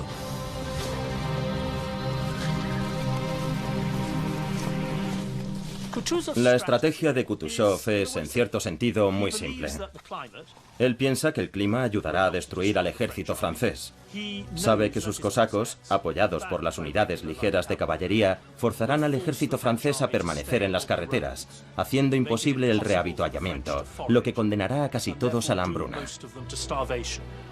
Y ese es probablemente el golpe genial de Kutuzov, obligarle a tomar la ruta por la que había venido, ya que unos días después de haber abandonado Moscú, los soldados cruzan el campo de batalla de Borodino, que no tuvieron tiempo de limpiar. Los restos del campo de batalla del Moscova. Nos preguntamos para qué sirvió esta victoria, escribe el sargento Bourgogne, esta batalla ya célebre por su número de víctimas. A lo lejos, desprendiendo un horrible hedor, piernas, brazos y caderas sobresalían entre el barro. Las lluvias habían dejado al descubierto las sepulturas. No hay imagen más triste que todos aquellos muertos que apenas conservaban ya una forma humana 52 días después de la batalla. Memorias de Heinrich von Ross, médico en la Gran Armée. En todos los lugares donde acampábamos o en la carretera, cuando los heridos necesitaban bajar de los coches o rehacer sus vendajes, eran abandonados por cantineros crueles, mujeres ricas y arrogantes o hermanos de armas sin piedad. Vi a algunos gemir en la carretera implorando auxilio. Como Armand de Caulaincourt había, por desgracia, predicho, el invierno se instala sin previo aviso a principios de noviembre. Las temperaturas descienden por debajo de -20 grados. Los caballos, a los que no se les había puesto herraduras, resbalan al menor movimiento y caen exhaustos. Es necesario vaciar los coches, las carrozas, lo que obliga a la Gran Armée a deshacerse de su botín. Moscú ya no es más que un lejano recuerdo. Yo creo que la Gran Armée no estaba preparada para el invierno porque Napoleón jamás había previsto una campaña tan larga. Algunos estudios establecen la combinación de 3 factores. El agotamiento, el estrés y el frío alteraron el metabolismo de los soldados hasta el punto de que, aunque recibieran el equivalente a 500 calorías por día, su cuerpo solo absorbía una fracción. Las tácticas de hostigamiento de los rusos, unidas a las condiciones meteorológicas y al racionamiento de víveres, aceleraron el proceso de malnutrición, aumentaron la hambruna y multiplicaron el número de personas que morían de inanición. Napoleón esperaba vencer al ejército ruso en 2 meses. Esa era toda la lógica de su estrategia, pero se dejó empujar a una campaña más larga.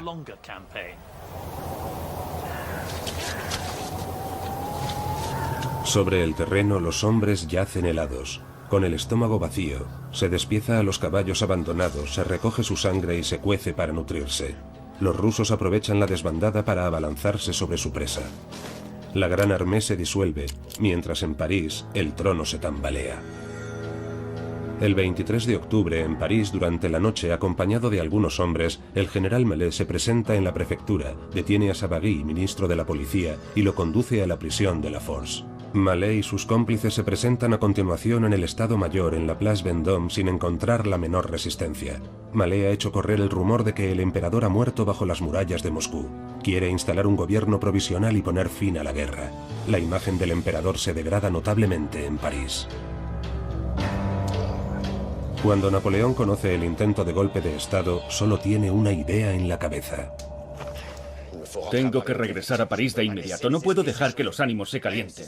Aunque este asunto no dure más que algunas horas. Siempre hay sabios para responder a las pretensiones de los locos. No podéis entrar en Francia antes que vuestro ejército. Estaban dispuestos a tocar a rebato en Saint-Roch para anunciar mi muerte. Y a nadie se le ha ocurrido designar a María Luisa como regente. Y además tengo un hijo, un sucesor. Pero ellos se han olvidado, Caulaincourt. Se han olvidado del rey de Roma.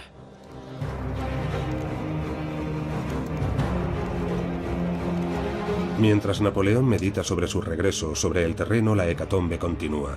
A mediados de noviembre solo quedan 42.000 hombres todavía con fuerzas de los 104.000 que abandonaron Moscú.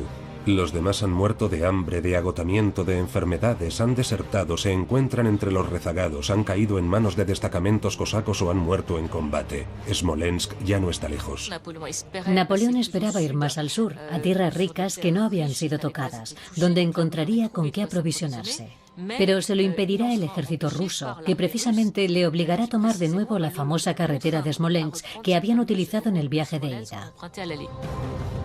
Todos esperan encontrar en Smolensk comida y forraje para los caballos gracias a la labor realizada con las poblaciones locales por los hombres que han permanecido en ellas. Los supervivientes creen que el fin del calvario está próximo. En Smolensk, Napoleón había dado órdenes para que hubiera aprovisionamientos y que los hombres a su llegada encontraran con qué alimentarse. Pero las tropas que había dejado en el lugar han comenzado a hacer uso de aquellas reservas, por lo que serán ya insuficientes para responder al conjunto de necesidades de aquel nuevo ejército en su regreso. La decepción es inmensa. Hambrienta y terriblemente debilitada, la Gran Armée debe abandonar Smolensk. Ya no es más que una sombra de lo que fue y los cosacos se aprovechan de esta fragilidad para atacarla por los flancos. Este hostigamiento continuo obliga a Napoleón a desplazar lo que queda de sus tropas por una ruta ya devastada. Kutuzov, por su parte, con una fuerza de 80.000 hombres, ha comenzado la persecución y se acerca peligrosamente a la retaguardia de Napoleón. Lo acompaña por el norte el general Wittgenstein. Con sus 40.000 soldados se prepara para atacar al ejército francés por el centro, mientras el general Chichagov concluye la maniobra de envolvimiento rusa situando a 27.000 hombres y 100 cañones río abajo, a orillas del Beresina. El cerco se estrecha tanto que Chichagov ocupa una posición clave en este movimiento de tenaza, ya que controla el único paso posible a través del río Beresina, el puente de Borisov. El gran ejército se va agotando y diezmando un poco más cada día. El viento corta como una navaja de afeitar y penetra hasta el tuétano. El frío hace que los miembros sean tan frágiles como el alabastro. El hielo suelda los párpados y los dedos se quedan pegados al acero de las armas. Las articulaciones de los pies y las manos se quiebran a la menor torsión, pero sin un ápice de dolor. Para apropiarse más fácilmente de la ropa de los muertos, no hay que esperar a que los cuerpos se congelen. Más de uno es despojado antes de exhalar su último aliento.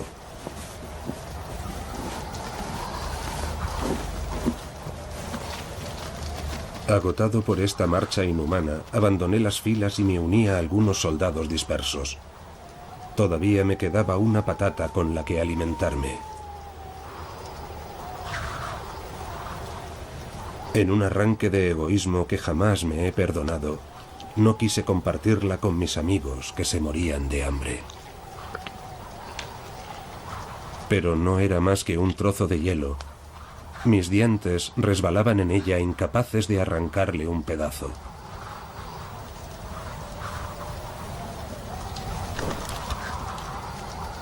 Me asaltaron unos deseos irreprimibles de dormir, pero sabía que caer en el sopor sería fatal. Tenía que moverme, caminar, permanecer despierto, de modo que reanudé la marcha.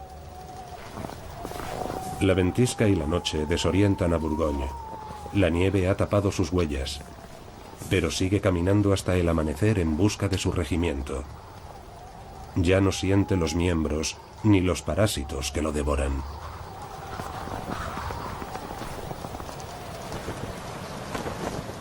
Por la mañana descubre los restos de un convoy. Al menos hay una esperanza de encontrar comida, algo con lo que subsistir unas pocas horas más en esta aciaga tierra.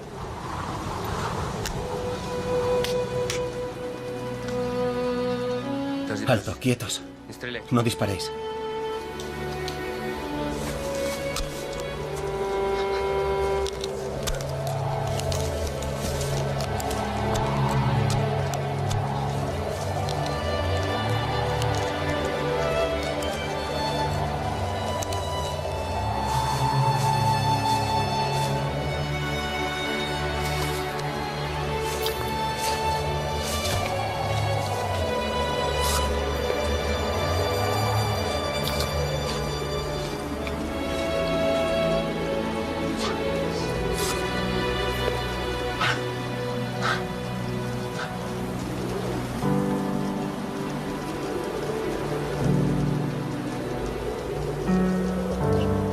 Memorias del sargento Bourgogne. Hay que haber sentido alguna vez la furia del hambre para entenderlo. Serías capaz de comerte al mismo diablo si estuviera cocinado. ¿Le hacemos prisionero? Así al menos lo alimentarán. El odio se mezclaba con la compasión, pero los soldados rusos también sufrían privaciones. Un prisionero era una boca más que alimentar. Había que escoger.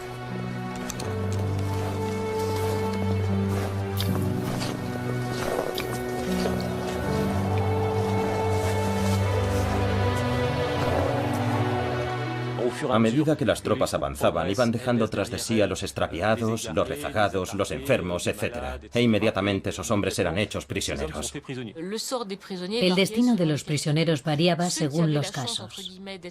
Los que tenían la suerte, entre comillas, de ser entregados al ejército regular, eran llevados bajo custodia hacia el este, para evitar que regresaran a combatir.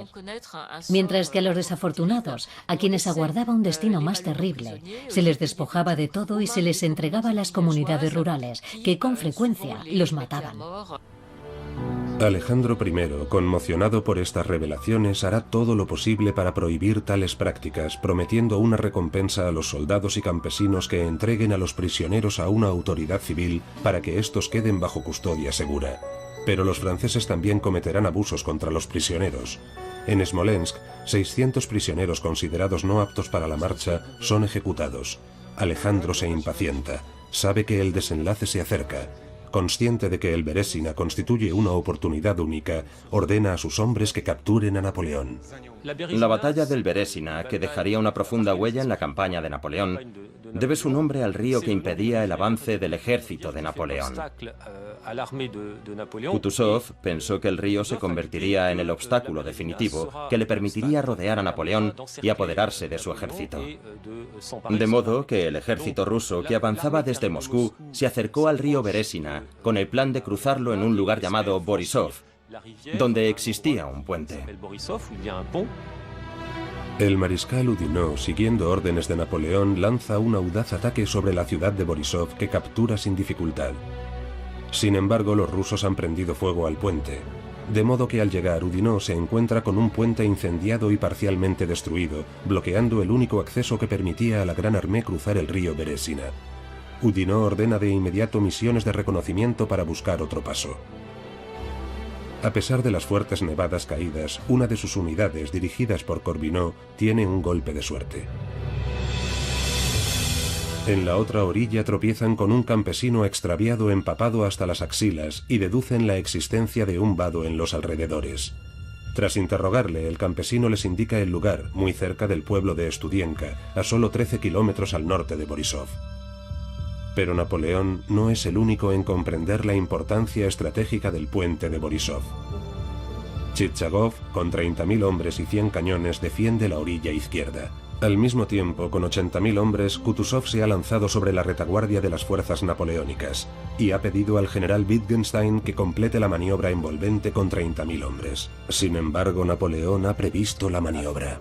Bien. Oudinot y Mouton haréis avanzar discretamente vuestras tropas hacia Studienka. Al caer la noche haréis construir 2 puentes, uno para el paso de la artillería y los atelajes y otro para la infantería y la caballería. Pero Sire... Esperad, Loriston. Mientras tanto, aquí por debajo de Borisov, ante los propios ojos del enemigo, reconstruiremos el puente de Borisov. Pero contrariamente a lo que los rusos creerán, no lo utilizaremos. Y mientras Chichagov concentra el grueso de sus tropas aquí, nuestras tropas cruzarán el río por aquí. En Studienka. La situación aparentemente desesperada de su Gran Armée no había empañado la serenidad del emperador. Cualquier otro en su lugar se habría derrumbado, pero Napoleón se sobreponía siempre a la desgracia. Hasta tal punto le embriagaba la esperanza que ni siquiera los mayores reveses lograban abatirlo. Napoleón tuvo la genial idea de preparar un señuelo, que de hecho funcionó muy bien. Una vez que sus soldados recuperaron Borisov, ordenó iniciar la construcción de unas estructuras bastante ostentosas, para dar la impresión a los rusos de que pasarían por ese lugar. Y al llegar la noche con las hogueras apagadas y con la mayor de las discreciones, ordenó a sus soldados que siguieran las huellas de los pontoneros del general Eblé, encargados de la construcción de los 2 célebres puentes a la altura de Studienka.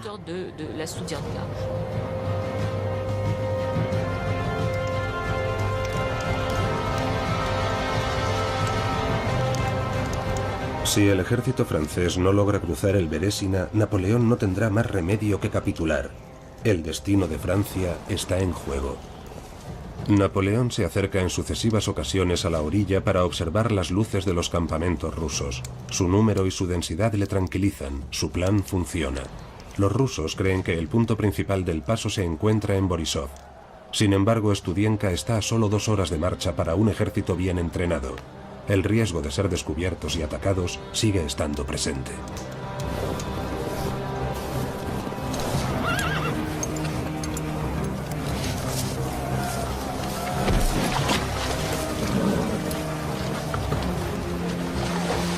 Proteger la margen derecha del Berezina a su paso por Studienka es crucial. Napoleón ordena a 50 soldados de caballería del general Corvinot que lo crucen a nado. Cada montura lleva además un soldado de infantería a su grupa. Con balsas improvisadas confeccionadas de urgencia, 400 soldados se unen a los valerosos jinetes. Un incesante trasiego de idas y venidas se desarrolla entre ambas orillas. Al mismo tiempo, 50 cañones de artillería, bajo las órdenes directas de Napoleón, martillean las exiguas fuerzas del general Kornilov. La margen derecha queda rápidamente despejada. 2 horas más tarde, los franceses comienzan a instalar los caballetes. El general Eblé no vacila en dar ejemplo y se lanza el primero a las gélidas aguas.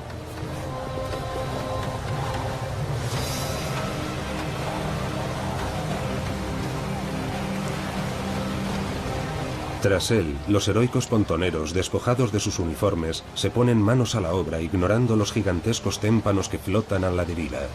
Los bloques de hielo, afilados como cuchillas, hacen su tarea especialmente peligrosa. Sumergidos pronto hasta los hombros, los pontoneros continúan la instalación de los caballetes. Muchos perecen arrastrados por la corriente, pero son reemplazados inmediatamente por otros valientes. Al final de la mañana, el puente de la infantería está terminado. A la 1 del mediodía, apenas concluido el primer puente, las tropas de Oudinot toman el control del paso. Obligados a reforzar la margen derecha del río, cruzan a toda prisa el puente, que oscila bajo sus pies. A las 4 de la tarde, el segundo puente queda concluido a la derecha del primero. Cerca de 10.000 soldados cruzan el río y alcanzan la orilla derecha. Aprovechando la oscuridad de la noche, los soldados trasladan el atelaje y los cañones. El puente vibra y cede en 3 ocasiones bajo el peso de la masa.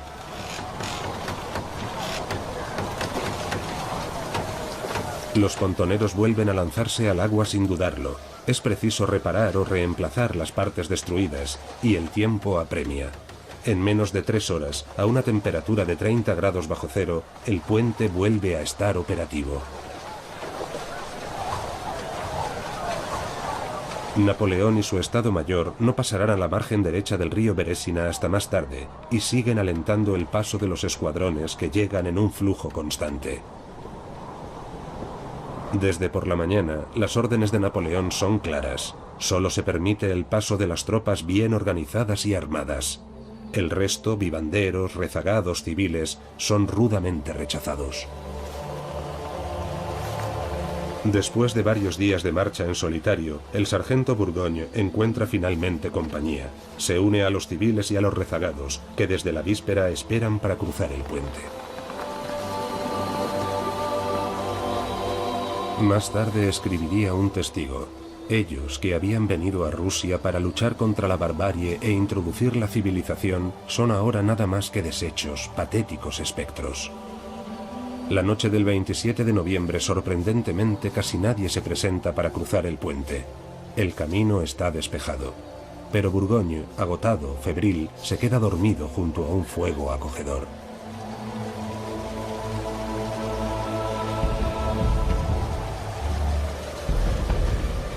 De madrugada, el fragor de los cañones le despierta.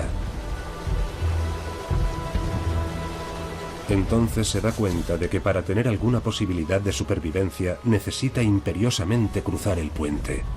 Es preferible morir por la andanada de un cañón que de frío o de hambre.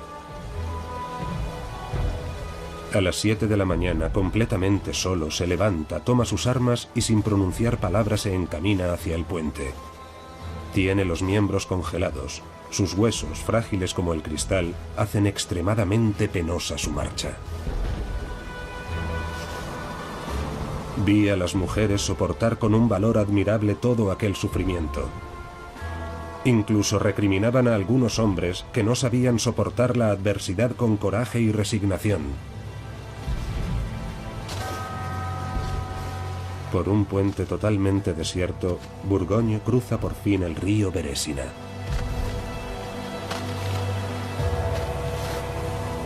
Cuando llegué al otro lado del puente, a mi derecha, divisé una gran barraca de madera. Era el lugar donde había dormido el emperador y donde aún permanecía.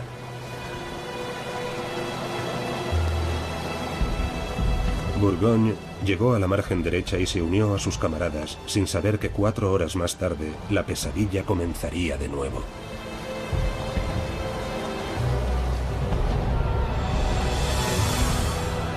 En la misma orilla, el general Chichagov y 27.000 hombres se lanzan sobre el cuerpo del ejército de Oudinot. La lucha que se libra es terrible. Oudinot debe mantener a toda costa el control de la orilla derecha, lugar vital del desembarco. En ese mismo momento, en la orilla izquierda, el general Wittgenstein, a la cabeza de 40.000 soldados, ataca a los 10.000 hombres del mariscal Víctor, la retaguardia que ha permanecido cerca de Studienka.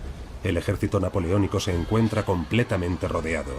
El pánico se desata en la orilla izquierda. En medio de los combates y el fuego de la artillería, miles de rezagados y civiles que esperan pacientemente desde hace 2 días se precipitan sobre las rampas de acceso a los puentes. Hombres, mujeres y niños, aterrorizados, mueren víctimas de las andanadas de los cañones, pisoteados por los caballos, o pierden pie sobre la superficie resbaladiza del puente. He aquí el testimonio del barón de la Rey, cirujano del gran ejército. El terror se apoderó de todo el mundo. El más fuerte derribaba al más débil, que era pisoteado por la multitud. Por todas partes se escuchaban espantosos gritos. Algunos lograron cruzar el río a nado, otros tuvieron la desgracia de ahogarse o quedaron atrapados entre los témpanos de hielo.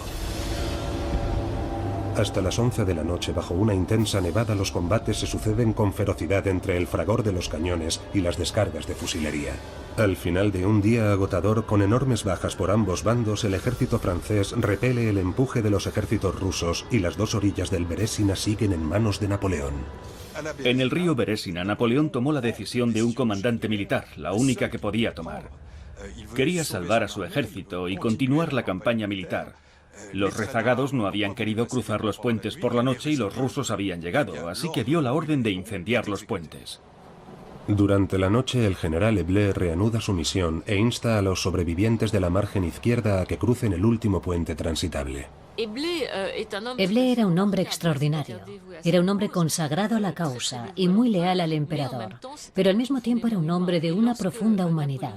Y cuando Napoleón le ordenó quemar los puentes, sabía perfectamente lo que eso significaba. Significaba que miles de personas quedaban a merced de los cosacos. Hay que ejecutar la fatídica orden, quemar los puentes. El general Eblé, viendo acercarse a los cosacos, toma por fin la decisión con el corazón en un puño. Desde que surgen las primeras llamas, una muchedumbre se agolpa para cruzar el puente. Los rezagados acuden corriendo desde todas direcciones.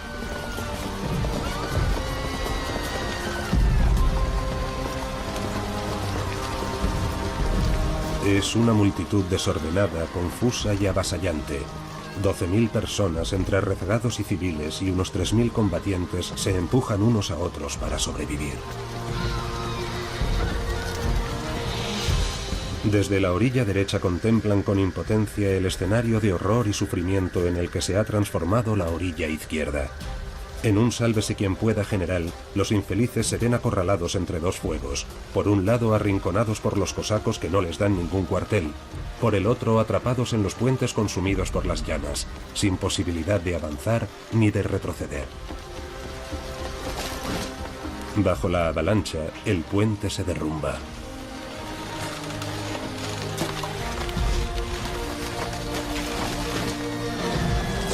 Hombres, mujeres y niños perecen abrasados o ahogados en las aguas heladas.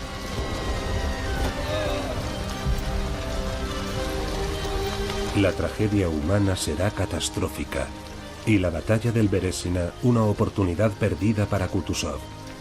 7.000 soldados y 2.000 oficiales de Napoleón, su guardia imperial, sus mariscales, su estado mayor, logran escapar de 3 ejércitos rusos muy superiores en número. Napoleón no perdió ninguna batalla, pero perdió la campaña. Más de 600.000 personas dejaron de existir. Se convirtieron en prisioneros o murieron en Rusia. Ese fue el resultado de la campaña. Para los rusos, de hecho, la batalla del Berésina constituye un fracaso, porque ellos querían capturar a Napoleón. La batalla del Berésina fue a la vez un desastre y una victoria para el ejército francés. En muchos aspectos, se ha convertido en una fuente de intenso orgullo. Es cierto que miles de franceses murieron en el Berésina, pero el núcleo principal del ejército francés logró escapar. Y por el núcleo me refiero a sus generales, sus oficiales de Estado Mayor y todos los cuadros militares indispensables. Napoleón fue capaz de levantar un nuevo y formidable ejército en 1813. En ese sentido fue una victoria. El 5 de diciembre, 48º día de la retirada, Napoleón, que no soporta estar sin noticias de París, toma la decisión de regresar a la capital y ordena a Caulaincourt que lo acompañe. Después de atravesar el ducado de Varsovia, hacen una parada en Alemania. De incógnito confía en ellos. En cuanto llegue a París, sabré tranquilizar a mi pueblo y explicarle los motivos de nuestras batallas. Caulaincourt.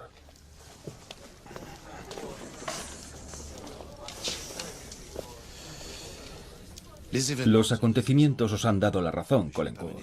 Pero yo no he emprendido esta campaña como un Don Quijote en busca de aventuras, no. La única diferencia entre los otros soberanos y yo es que a ellos las dificultades les paralizan, mientras que yo disfruto superándolas. Sobre todo cuando el objetivo es grande, noble, digno de mí y de la nación. De no ser por el mal tiempo, los rusos habrían suplicado misericordia. Todos nuestros desastres se fraguaron en 8 días. Permanecimos 8 días de más en Moscú. Pero esto no ha terminado, nos levantaremos. ¿No creéis que...? Sé lo que pensáis de mí, Caulaincourt, pero no se trata de ambición. Ya no tengo edad para eso, creedme, aspiro al descanso. Pero quiero concluir mi obra.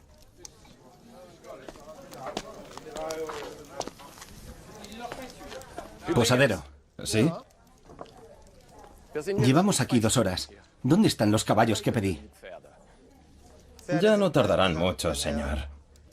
Me cuesta creer que esta posta no disponga de ningún caballo y que haya que ir a buscarlos a 10 leguas de aquí.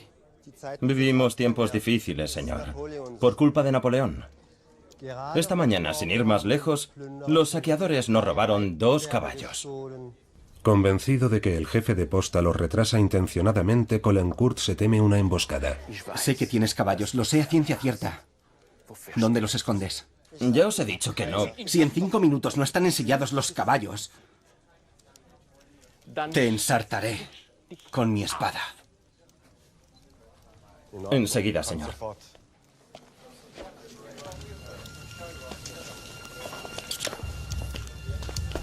Tres días más tarde, Napoleón hará su entrada en las Tullerías. Mientras tanto, la Gran Armée no cesa de batirse en retirada a través de bosques pantanosos, helados y cubiertos de nieve, y siempre amenazados y hostigados por los cosacos y las tropas de Kutuzov. El pueblo francés no dudó de Napoleón después de 1812. De hecho, creyó firmemente en él hasta el final, hasta 1814. Napoleón gozaba por un lado de una relativa popularidad, consolidada diría incluso, pero sobre todo el pueblo francés tenía una gran confianza en él. Era un hombre que había pasado los últimos 12 años venciendo en todas las batallas que había librado, así que la gente pensaba, bueno, ha habido un contratiempo en Rusia a causa del invierno, aunque realmente no se trató solo del invierno, y el emperador sabrá ponerle remedio. Sin embargo, la campaña de Rusia marca el comienzo de la decadencia del primer imperio. 2 años más tarde, sobrevendrá la derrota contra los ingleses en Waterloo. Y Francia retornará a las fronteras anteriores a 1790. En cambio, es el comienzo de una nueva era para Rusia, que pasa a ocupar un puesto de primera fila en el concierto de las naciones. Esta guerra patriótica permitiría a Rusia forjarse una identidad nacional que después ensalzarán músicos y escritores. Caulaincourt escribiría después: "El hábito del éxito nos ha costado muy caro en Rusia. Nunca habíamos aprendido a batirnos en retirada". En esta larga debacle, el emperador se mostró igualmente dubitativo e indeciso desde el primer hasta el último día.